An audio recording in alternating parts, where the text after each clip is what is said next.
Those of us in campus public safety have been working really hard, day and night, thinking about how we can improve campus safety on our campuses across this nation. Campus Rollcall is designed to provide a space for practitioners, academics, community members, and department members to engage in thoughtful conversations about issues that matter to us. My name is Ronell Higgins. I am the Director of Public Safety and Chief of Police at Yale University. I want to welcome you to Campus Rollcall.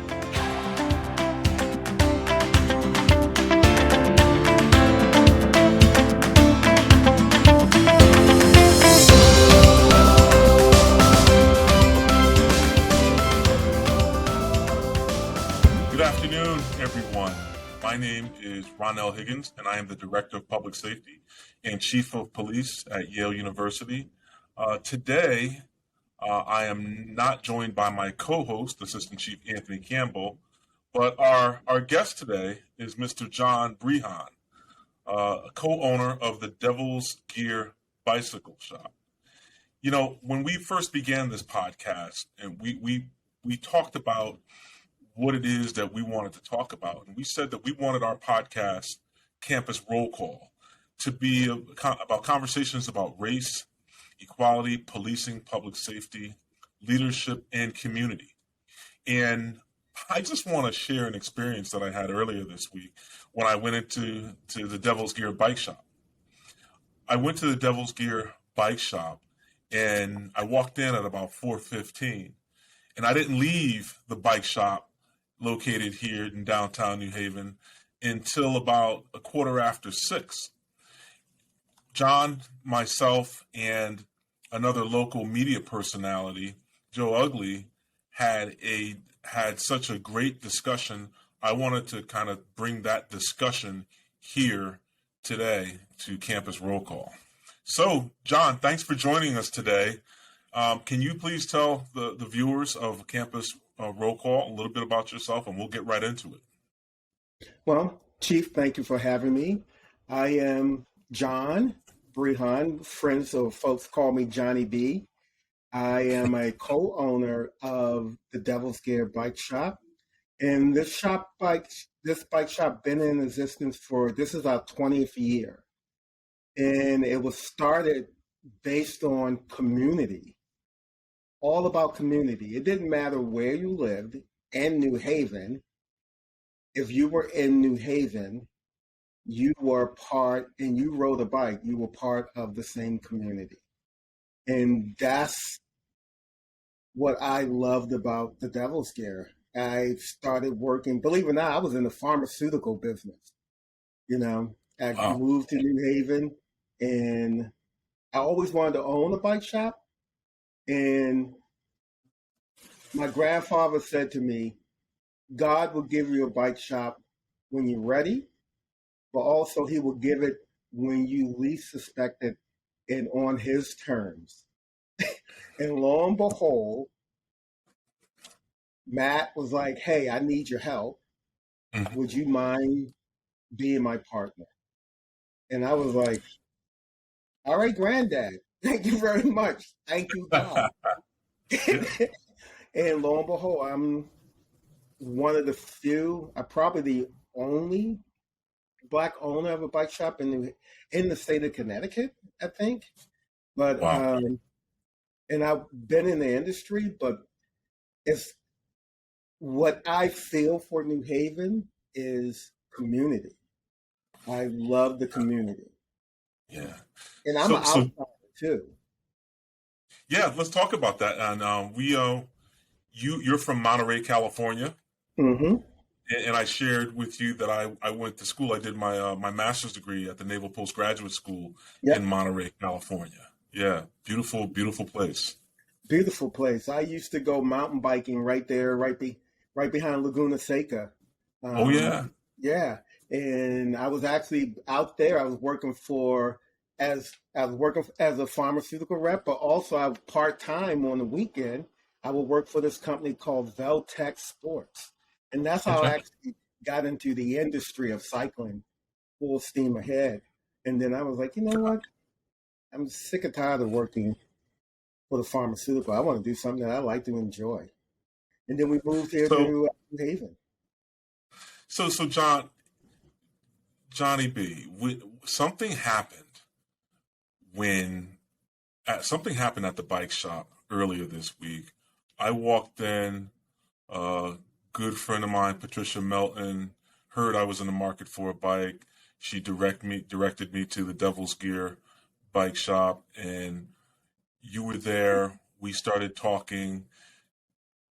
Joe Ugly comes in, but even before Joe Ugly came in, you said something to me that triggered probably a 90-minute discussion. And And you you know said, what? You're right. I remember yeah, how your face, like, kind of, you actually had to take your mask off, actually. I did. You said, Chief, I want to thank you guys in the Yale PD, and I'm paraphrasing, for Hmm. taking care of the wheelie kids. And I looked at you because I didn't make the connection between biking and the young people on bikes in New Haven who get together, who ride and do tricks.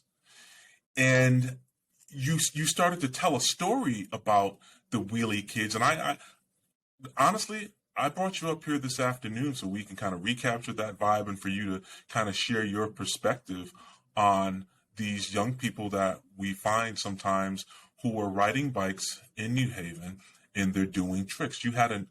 Such an interesting perspective that it actually enlightened me, and I want to enlighten others on your perspective. Yeah, so I think it's part of the bike life culture around, I can't even say around the United States, it's around the world. And it Mhm. started from urban kids popping wheelies. And I call Mm. them I call them wheels up kids, right? And they Oh like yeah, adults, right? Some are kids, but some are adults. And I right. remember saying to you, those are our kids. You did. I'm responsible for those kids, right? They come to the shop, especially the ones in New Haven. I give them ownership of this shop. They have to take care of the shop. When they come in, when they are around the front of the shop, no foolery, no cursing, Hmm. and I give them ownership. And I I think most people see these kids as menace to society. And what I see these kids, they are disturbers, meaning they are the ones who will change the world in the Hmm. sense of Steve Jobs, Hmm. Martin Luther King, Gandhi. You have to be a disturber. You have to be outside the box to change the world. And then the world will follow. And that's what they're doing. And believe it or not, it's happening. And we're talking like kids that are like 7, 8 years old, popping wheelies. It's just like in New Haven, at the end of each month, the last Friday of the month, you have critical mass. Critical Hmm. mass is a huge thing across the country.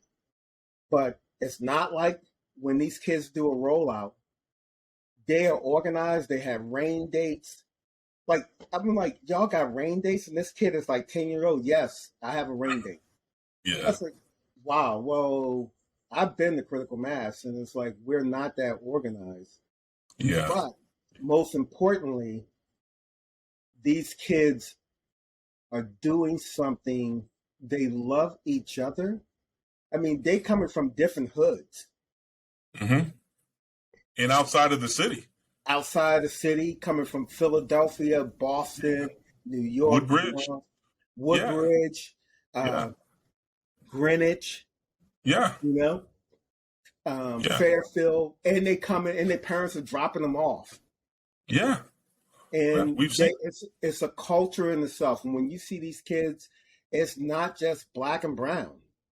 No. It's a rainbow out there with young ladies in them and Hmm. all of that. And it's weird because the bike is the connection.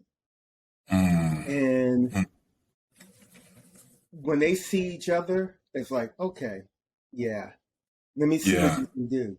Let me see what you can do. They still want to What you get got? what you got. And it's weird because it's their way of showing love. Yeah. It's their way of like, you know what? Yeah, you may be different than me. You may be from the Hill. I'm from New Hallville or Fairhaven. But dude, when we on the bikes, I got nothing but love for you. Yeah. So,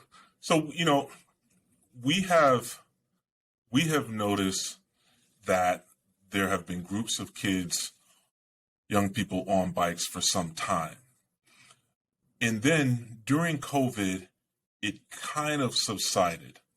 But what we noticed last year, once things began to open up some, man, the biking culture, the wheelie kids, they came back full steam. And it felt like there were more of these young people on bikes.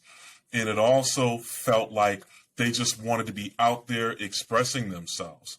And we noticed that they started to come around to the campus. They started to come around Hill House Avenue. And we didn't know why until we started to engage them, and we learned that there was a street, the street Hill House Avenue, the grade of the street declines going down towards Trumbull Street, and it enables them to do their tricks and show their stuff. And we received some calls from community members about some minor crimes that occurred involving some of the kids. And what happens is once one person in the group does something, we tend to look at the entire group like they're responsible. John, once we started to talk to these young folks, and let me be more specific, once some of my officers, okay, Officer Matt Franco and some others started to talk to these young people, they don't want to be associated with that. They're out there expressing themselves. They're out there just trying to be seen. And you said something to me in the shop that you, Joe, and I talked about. And you said, not everyone wants to play basketball. Not everyone wants to play football. Not everyone wants to play soccer. And we took the rims down in the parks during COVID, and kids had Yes. nothing else to do. So they turned to the bikes, and now they're riding. And now they're riding. They're riding, they are communicating with each other. They it's so we see these kids and we see some folks see a problem. But just like an iceberg, it's just a tip. Riding a bike helps them with their mental health. People don't realize like these kids are going through and they understand the George Floyd. They understand this. Mm-hmm. And them taking riding out on the street is just them saying, look at us, you're not gonna ignore us anymore. Just because we're young, Mm-hmm. we know what we are doing.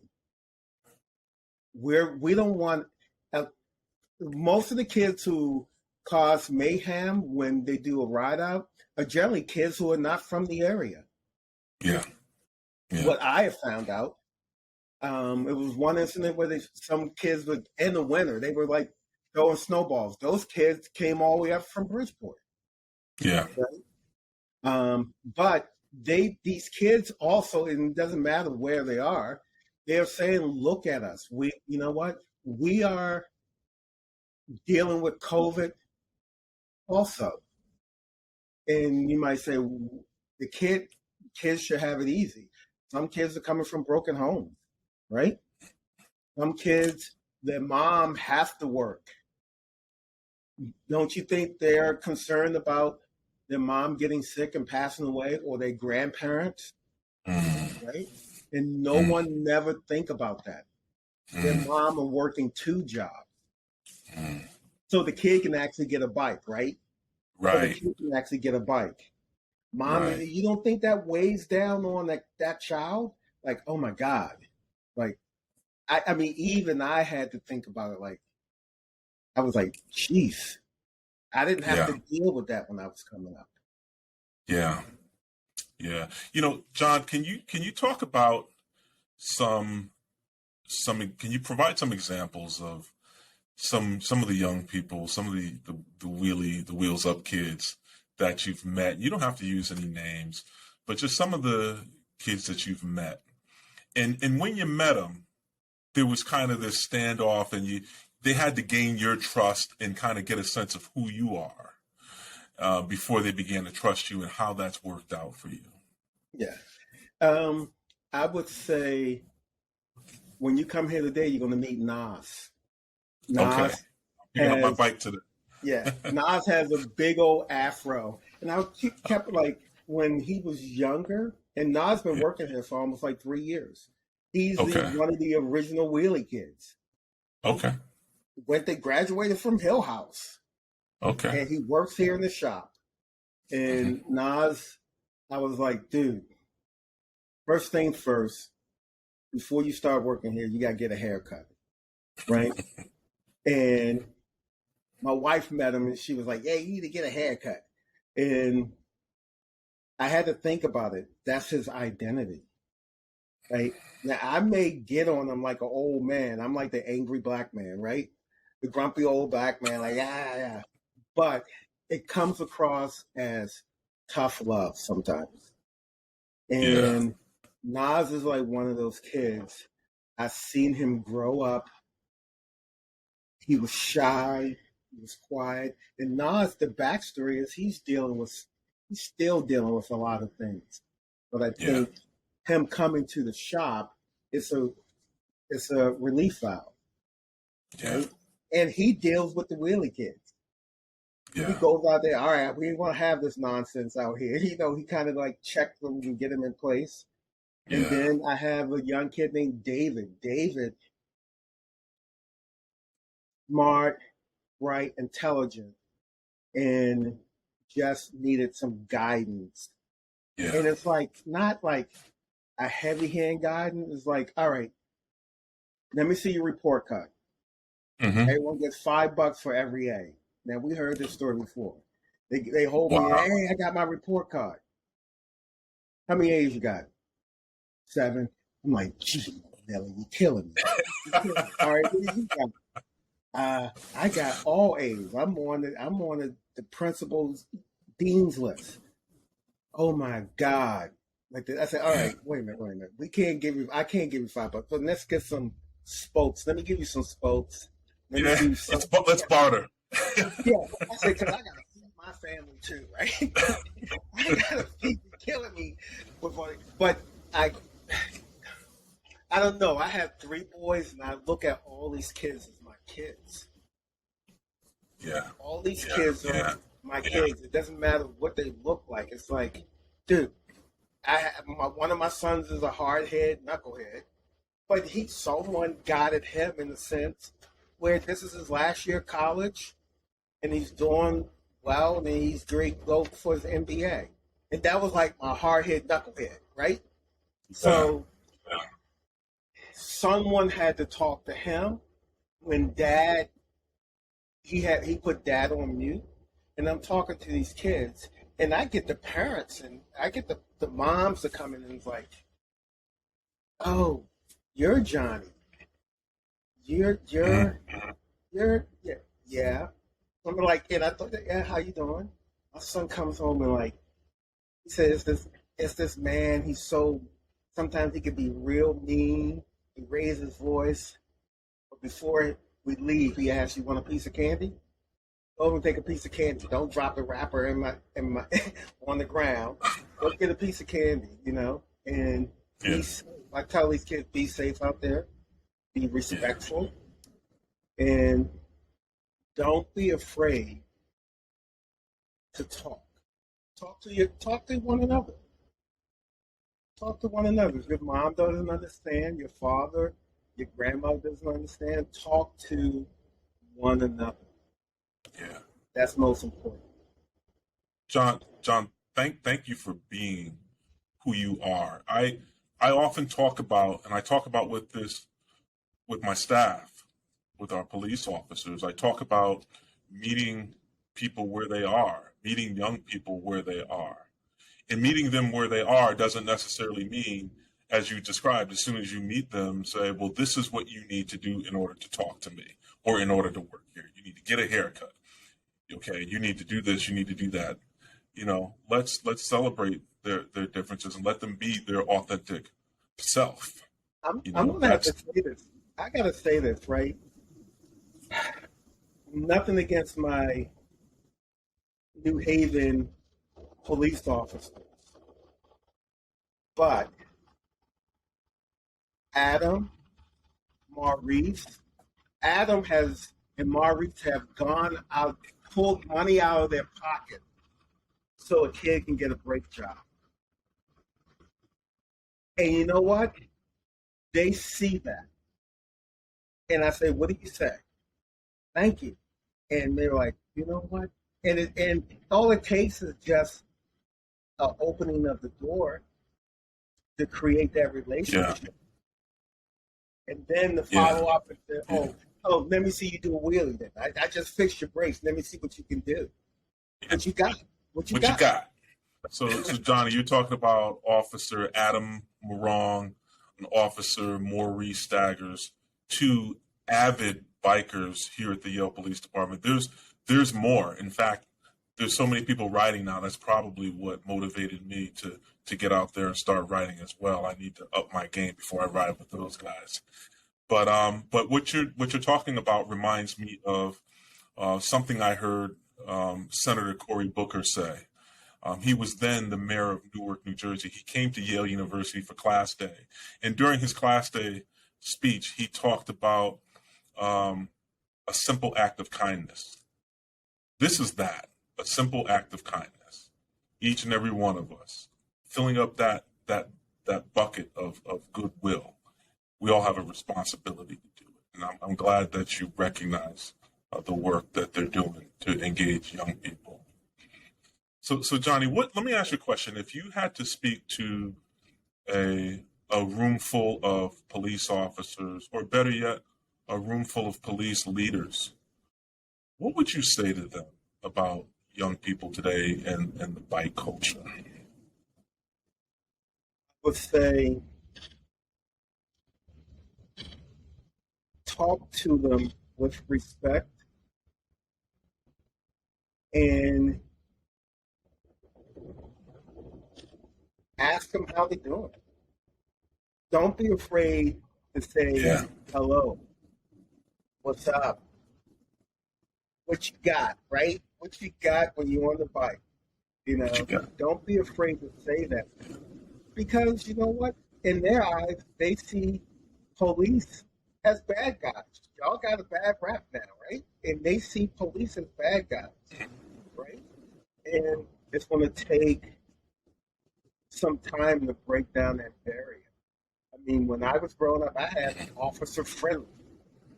It was this older gentleman, African American cop who came to our school. He actually walked the beat, and I understand maybe that's not conducive now because of shortages, but you know what? Don't be afraid to engage the community that you're in, and don't assume that these kids are coming from broken homes. Some are, some are not. Some have large extended families where the grandmother and grandfather and uncle lives with them. And as my son would say, that's more rich than you cannot beat that. So take a time to just say hello. Show that you are human. Because we are human beings, no matter what we may look like. Amen. John, we have a couple more minutes left. What's that? Yeah, well, it felt like it for a minute there. We have a few more minutes left, and I just wanted to touch on a couple of things. Something that hasn't been mentioned yet but I just want to underscore it. One of the biggest challenges on our campus and on most campuses in the United States in terms of crime is bike theft. Right now, I think last I looked, we had 9 bikes stolen in the last month. And each and every one of those bikes that was stolen, a cable lock was cut. The cable lock is easily defeated. And we try really, really hard to educate our community on using a U-lock. What advice would you give community members and the police in terms of how we can reach our community and educate more about the use of a U-lock in the community in terms of how they can not have their bicycle stolen? Well, I think go to your local, I think police officers should go to their local bike shop, find out what's some of the better locks that are out there, and let that person educate them so they can educate the public. When, for example, Yale students are coming in, we don't even carry cable locks. We stopped carrying those. Good. We carry U-locks because we know that bike theft is up. Bike theft is up, I want to say, what I've seen, probably more than 50% now. Yeah, about that. And they're leaving the state. They're leaving the state. Yeah, a lot of bikes go to New York. So New York has a bigger shortage because there's more people. Right. Yeah. Wow. So just educate. So if you don't know, go to the source. Go to the source. And you got to realize you have police officers in New Haven. Need to be Yale. Need to be New Haven. Southern. Come to us. We're part of your community. Yeah. We're part of your community. Let us teach you, and let us teach your staff, and let us teach the students. Like, hey, you want to get a U-lock? Come to us. I mean, I'm to the point where if you told me, John, I need for you to come out to the campus and teach some new folks on biking in New Haven, I'm all down for it. You down for it? I'm all down for it. Okay. Oh, heck yeah. Okay. All right. Yeah. Rules of the road, because technically you're not supposed to ride on the sidewalk here in New Haven. Yeah. Yeah. Yeah. So I get those emails. So I would be down to help you smooth out that bump. It's just another obstacle and another opportunity that we can make something positive. Well, this is what it's all about, working with community stakeholders to provide a safe community environment. Yes. The last thing I want to ask you, John, you talked earlier a little bit about the critical mass ride. Can you unpack that a little bit and just talk about how that came about? You spent some time in San Francisco as well, and you shared about some experiences on the West Coast with the critical mass. So critical mass came about, I want to say, back in the late 70s, and it was cyclists taking the street back because of pollution, because of congestions in the street with automobiles. When you literally have one car, one person in a huge SUV, and not carpooling. So they were like, we're going to stick it to the man. We're going to disrupt the flow. You're in your car, you will get home late because we're going to slow it down, and it's going to be thousands of us, right? I think when I think about a ride out, it's slightly different than that. They're saying you're going to look at us and you're going to respect us, where critical mass, and I could be wrong, it started with like young white folks who went to like college and they want to say, hey, this is what we need to do. Let's slow down traffic and let's be a thorn in whatever metropolitan they live in. The last Friday of I tell a story to my officers often, and what I share with them is that, each and every day, each interaction that we make, we are filling up that bucket of trust and goodwill. And the analogy I use is that bucket that we place outside that is filled up with raindrops, one drop at a time. And after a while, that bucket becomes full. But from time to time, something will happen, or somebody will do something. Someone amongst our ranks will do something that is tantamount to that bucket just being kicked over and the water is spilled all over the place, and it makes a mess. It makes a mess for everybody. But the one thing that we can do is sit that bucket upright again, and then guard that bucket by good people, by hiring good people, having good policy, good training, and good supervision. And discussions like this help shape the lens, help form thoughts about how we can improve training, policy, and supervision. So, my brother, I appreciate you. I thank you for coming on Campus Roll Call today. I look forward to seeing you after 5 o'clock when I pick up my bike. And I'd love to do this again. Perhaps me, you, and Joe Ugly can just jump on Campus Roll Call and vibe at a later date. Folks, our time is up. We want to thank you today for tuning in to Campus Roll Call. Our guest today, Mr. Johnny Brehon, affectionately known as Johnny B, co-owner of the Devil's Gear bicycle shop located on Chapel Street in New Haven, Connecticut. Have a great weekend, everybody, and see you next time on Campus Roll Call.